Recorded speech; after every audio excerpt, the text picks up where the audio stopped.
Hello friends, মিঠুর পাকশালায় আপনাদের সবাইকে স্বাগত। আজ আমি হাফ কাপ সুজি ও কিছু গাজর দিয়ে ভীষণই টেস্টি একটা রেসিপি আপনাদের সাথে শেয়ার করছি।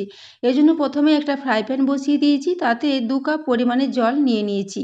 এরপর জলটাতে স্বাদ মতো লবণ দিয়ে দিলাম, তারপর জলটাকে একটু খুব ভালো করে ফুটিয়ে নিতে হবে।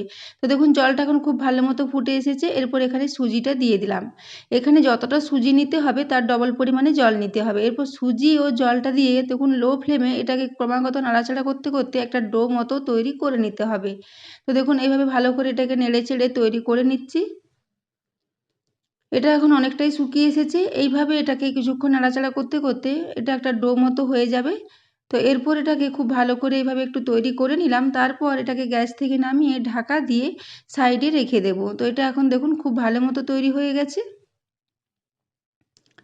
এটাকে সাইডে রেখে দিলাম। এদিকে গ্যাসে আবারও একটা কড়াই বসিয়ে দিয়েছি, তাতে আমি এখানে 1.5 চা চামচ পরিমাণে সরষের তেল নিয়ে নিলাম। সরষের তেলটা যখন খুব ভালো করে গরম হয়ে যাবে তখন এখানে 1/2 চা চামচ পরিমাণে গোটা জিরে দিয়ে দিয়েছি। গোটা জিরেটাকে দিয়ে একটু তেলের মধ্যে খুব নাড়াচাড়া করে ভাজা ভাজা করে নেব। তো দেখুন জিরেটা এখন খুব ভালো মতো ভাজা হয়ে গেছে। এরপর এখানে 1 চা চামচ পরিমাণে গ্রেট করা আদা দিয়েছি। আদাটাকে তেলের মধ্যে হালকা নাড়াচাড়া করে নেব। তারপর এখানে 2টো কাঁচা লঙ্কাকে আমি খুবই ছোট ছোট টুকরো করে কেটে রেখেছি, সেই কাঁচা লঙ্কা কুচিটা এখানে দিয়ে দেব।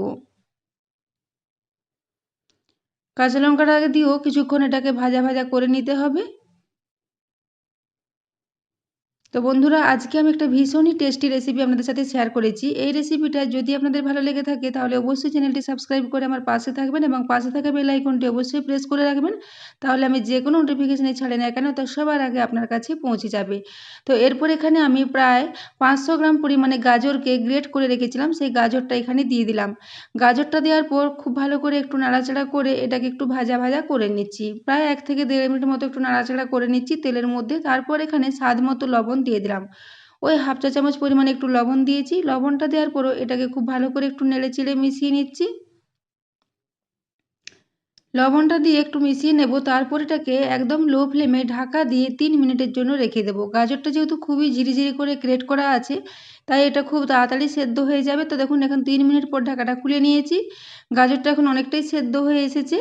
এরপর এটাকে আবারও খানিকক্ষণ ভালো করে একটু মিশিয়ে নিচ্ছি। তো এটা যখন একটু মেশানো হয়ে যাবে তারপর এখানে 1/4 চা চামচ পরিমাণে একটু হলুদের গুঁড়ো দিয়েছি এবং ওই সাথে 1 চা চামচ পরিমাণে ধনে গুঁড়ো দিয়েছি। ধনে গুঁড়ো ও হলুদটা দিয়ে এভাবে একটু নেড়ে চেড়ে মিশিয়ে নিচ্ছি। এরপর এখানে আমি 2 চা চামচ পরিমাণে বেসন দিয়ে দিচ্ছি। বেসন দিলে এর মধ্যে খুব সুন্দর একটা বাইন্ডিং আসবে এবং এর টেস্টটা খুবই ভালো হবে।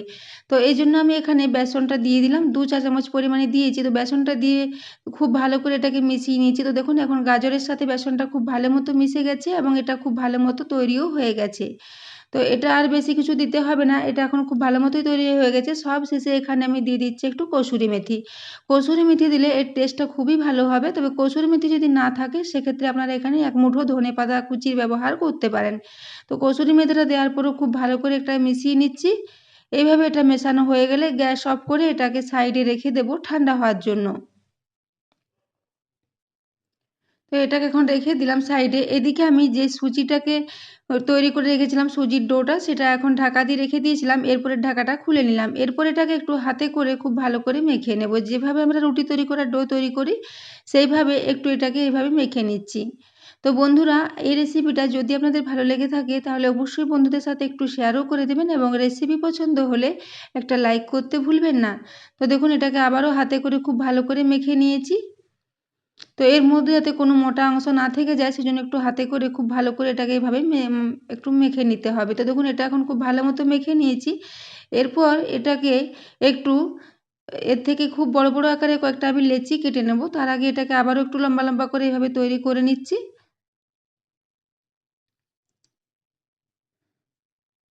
তো এই ডোটা যত ভালো করে মাখা হবে এই রেসিপিটা তত ভালো তৈরি হবে। তো দেখুন এরপর এটার থেকে আমি খুবই বড় বড় আকারে কয়েকটা লেচি কেটে নিচ্ছি প্রথমে। তো প্রথমে এর থেকে আমি বেশ 4টা বড় বড় আকারে লেচি কেটে নিয়েছি। এরপর হাতে করে এগুলোকে একটু গোল গোল করে নিচ্ছি। তো দেখুন এগুলোকে এভাবে গোল গোল করে নিয়েছি। তারপর একটা চাকি বেলুন নিয়ে নিয়েছি। চাকি বেলুনের সাহায্যে এখান থেকে একটা বড় লেচি নিয়ে নিলাম। তারপর এটাকে একটু বেলে নেব। তো তার আগে আমি এই চাকি বেলুনের গায়ে একটু সাদা তেল দিয়ে তেল মাখিয়ে নিয়েছি এবং বেলুনটার গায়েও একটু তেল মাখিয়ে নিয়েছি। তারপর এগুলোকে একটু মোটা করে মেলে নেব। এগুলো খুব বেশি পাতলা করে মেলবো না, একটু বেশ মোটা মোটা হবে সেরকম ধরনের একটু মেলে নিচ্ছি। তো দেখুন এভাবে এটাকে হালকা হাতে চাপ দিয়ে মেলে নিতে হবে। তো বন্ধুরা আজকের এই রেসিপিটা আপনারা সকালের ব্রেকফাস্টে বা বাচ্চাদের স্কুলের টিফিনে বা বিকেলের দিকে স্ন্যাক্স হিসেবেও বানিয়ে খেতে পারেন। ভীষণই খাস্তা, ভীষণই মুচমুচে এবং ভীষণ টেস্টি একটা রেসিপি। তো দেখুন এভাবে আমি এটাকে একটু মেলে নিলাম। তারপর একটা গ্লাস নিয়ে নিয়েছি। বাড়িতে এরকম ছোট বাটি থাকলে বাটির সাহায্যে আপনারা এটা করে নিতে পারেন। তো এইভাবে আমি এই গোল গোল করে একটু এগুলোকে তৈরি করে নিচ্ছি। তো একেবারে তাহলে 3টে-4টে মতো তৈরি হয়ে যাবে। তো দেখুন এইখানে আমি 3টে তৈরি করে নিলাম। এইভাবে আমি প্রত্যেকটা লেচিকে একটু মেলে নেব। তারপর এই গ্লাসে করে একটু গোল গোল করে তৈরি করে নেব। তো দেখুন এদিকে আমি যে পুরটা করেছিলাম সেটা এখন ঠান্ডা হয়ে গেছে এবং শুকিয়ে গেছে এটা। তো দেখুন এটা এখন খুব ভালো মতো তৈরি হয়ে গেছে। এরপর ওইখান থেকে ওই পুরটা একটু করে নেব আর এই লম্বা লম্বা করে এই সুজির যে লুচিগুলো তৈরি করে রেখেছি তার মধ্যে একটু দিয়ে দিচ্ছি। তো দেখুন এভাবে লম্বা লম্বা করে দিয়ে দিলাম। এইভাবে এগুলোকে আমি তৈরি করে নেব। এর আগে আমি আবারও কয়েকটা মেলে রেখেছি, সেগুলোকে একই সাথে নিয়ে নিচ্ছি। তারপরে এই গাজরের পুরটা দিয়ে এগুলোকে একই সাথে কয়েকটা রেডি করে নেব। তো দেখুন এইভাবে আবারও 3টা এখানে বেলে রেখেছিলাম, সেগুলো এখানে নিয়ে নিচ্ছি। এইভাবে একটু লম্বা লম্বা করে পুরটা দিয়ে দেব। তারপর এগুলোকে তৈরি করে নেব। তো দেখুন এভাবে সবগুলোতে দিয়ে দিয়েছি। তারপর হাতে করে একটু নিয়ে নেব। তারপর এগুলোকে দুদিক থেকে এইভাবে মুড়ে হাতে করে একটু মুখটা টিপে বন্ধ করে দেব। সুজির ডোটা যেহেতু খুবই নরম, এগুলো খুব সহজেই মুখটা বন্ধ হয়ে যাবে। কোনো কিছু লাগানোর আর প্রয়োজন হবে না। হাতের সাহায্যে একটু এরকম টিপে টিপে দিলে খুব ভালো মতো এটা মুখটা বন্ধ হয়ে যাবে। তো দেখুন এইভাবে এগুলোকে তৈরি করে নিচ্ছি। এখানে একটা আমার তৈরি হয়ে গেছে। ওই একইভাবে আমি সবকটাই তৈরি করে নেব। তো দেখুন এগুলো বানিয়ে নেওয়া ভীষণই সহজ। খুব সহজেই এগুলো তৈরি হয়ে যাবে এবং হাতের সাহায্যে এগুলো খুব সুন্দর মতো জয়েন্ট হয়ে যাবে। তো এইভাবে আমি প্রত্যেকটাকেই তৈরি করে নেব। তো বন্ধুরা আজকের এই রেসিপিটা আপনাদের কেমন লেগেছে কমেন্ট করে জানাতে ভুলবেন না।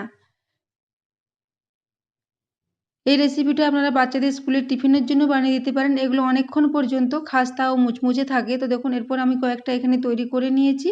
এগুলোকে একটা প্লেটে তুলে নিচ্ছি। তো এইভাবে আমি আবারও কয়েকটা তৈরি করে নিয়েছি। এইভাবে আমি সবগুলোকে তৈরি করে নেব। এদিকে আমি গ্যাসে একটা কড়াই বসিয়ে দিয়েছি। তাতে আমি হাফ কাপ পরিমাণে সাদা তেল দিয়ে তেলটা গরম করার জন্য রেখে দিয়েছিলাম। তেলটা এখন খুব ভালো মতো গরম হয়ে গেছে। এরপর গ্যাসের ফ্লেমটা মিডিয়ামে করে দিয়েছি। মিডিয়াম ফ্লেমে এই সমস্ত কচুরি বা পুরিও বলতে পারেন, কচুরিগুলো আমি দিয়ে দিচ্ছি। এইভাবে ছোট ছোট কচুরির মতো করে এগুলোকে যদি তৈরি করে তেলে ভেজে নেওয়া হয় তো এগুলো ভীষণই খাস্তা ও মুচমুচে তৈরি হবে এবং বাচ্চারা টিফিনে এইরকম রেসিপি তো ভীষণই পছন্দ করবে। তো দেখুন এরপর এগুলোকে তৈরি করে নিয়েছি। তারপর এক পিঠটা যখন ভালো মতো ভাজা হয়ে যাবে তখন এগুলোকে উল্টে দেবো। তো দেখুন এক পিঠটা এখন হালকা হালকা ভাজা হয়ে এসেছে। এখন গ্যাসের ফ্লেমটা মিডিয়ামে রেখেছি। মিডিয়াম ফ্লেমে এগুলোকে এভাবে একটু উল্টে নিচ্ছি। প্রথমে এই দিকটা আমি একটু 2 মিনিট মতো সময় নিয়ে ভেজে নিয়েছি। তারপর অপর দিকটা উল্টে দিচ্ছি। তো বন্ধুরা এই রেসিপিটা বানিয়ে নেওয়া ভীষণই সহজ। আর এখন গাজর তো বাজারে প্রচুর পরিমাণে পাওয়া যাচ্ছে। গাজর আমাদের শরীরের পক্ষে ভীষণই হেলদি। তো আপনারা গাজর দিয়ে এই রেসিপিটা ট্রাই করতে পারেন। এটা খেতে কিন্তু ভীষণই টেস্টি হয়েছিল। তো দেখুন এইভাবে আমি উল্টে পাল্টে এগুলোকে একটু লাল লাল করে ভেজে নিচ্ছি। এবং এই রেসিপিটা তৈরি করতে খুব বেশি তেলের প্রয়োজন হবে না। আমি এটাকে কম তেলে শ্যালো ফ্রাই করেছি। আপনারা চাইলে এটাকে ডুবো তেলেও ভেজে নিতে পারেন। সেক্ষেত্রেও এটা ভীষণই খাস্তা ও মুচমুচে মতো তৈরি হবে। তো দেখুন একদমই কম তেলে এগুলোকে আমি উল্টে পাল্টে একটু লাল লাল করে ভেজে নিচ্ছি। তো এখানে আমার প্রথম ব্যাচের যে কচুরিগুলো আমি তৈরি করেছিলাম সেগুলো এখন ভাজা হয়ে এসেছে। দেখুন এরপর আমি এগুলোকে একটা ছান্তা নিয়ে নিয়েছি, তার মধ্যে এগুলোকে তুলে নিচ্ছি। তাহলে এক্সট্রা যে তেলটা লেগে থাকবে সেটা এর থেকে ঝরে যাবে। তো এইভাবে আমি সবগুলোকে তুলে নিচ্ছি। তো বন্ধুরা আজকের রেসিপিটা আপনারা বাড়িতে অবশ্যই ট্রাই করবেন এবং কেমন হয়েছে জানাতে ভুলবেন না। তো দেখুন এগুলো খুব বেশি একদম লাল লাল করে ভাজিনি, হালকা হালকা একটু লাল লাল কালার এসেছে সেই অবস্থায় এগুলোকে ভেজে নিয়েছি। তো এগুলোকে আমি তুলে নিলাম। এরপর আমি আবারও কতগুলো তৈরি করে রেখেছি সেগুলোকেও আমি ওই তেলে দিয়ে দিয়েছি। ওগুলো এখন ভাজা হতে থাক, এগুলোকে এখন সার্ভ করে দিচ্ছি। তো দেখুন বন্ধুরা এর শব্দটা শুনে আপনারা বুঝতে পারবেন যে এগুলো কতটা খাস্তা মুচমুচে হয়েছে। তো দেখুন দ্বিতীয় ব্যাচের কচুরিগুলো আমার হয়ে গেছে, এগুলোও আমি সার্ভ করে দিয়েছি এবং এর শব্দটা আপনাদের আমি দেখিয়ে দিচ্ছি যে এতটা খাস্তা মুচমুচে হয়েছে। এটা একদমই ভীষণই টেস্টি মতো তৈরি হয়েছিল বন্ধুরা। এই রেসিপি একবার বানালে আপনাদের বারবারই বানাতে ইচ্ছে করবে। তো এর শব্দটা শুনে আপনারা বুঝতে পারবেন যে কতটা খাস্তা মতো তৈরি হয়েছে। এগুলোকে আপনারা বিকেলে চায়ের সাথেও সার্ভ করতে পারেন কিংবা বাড়িতে থাকা যে কোনো চাটনির সাথেও এটাকে সার্ভ করতে পারেন। তো বন্ধুরা আজকের এই রেসিপিটি এতক্ষণ পর্যন্ত দেখার জন্য আপনাদের অশেষ ধন্যবাদ। আবারও চলে আসবো নিত্য নতুন ভিডিও নিয়ে।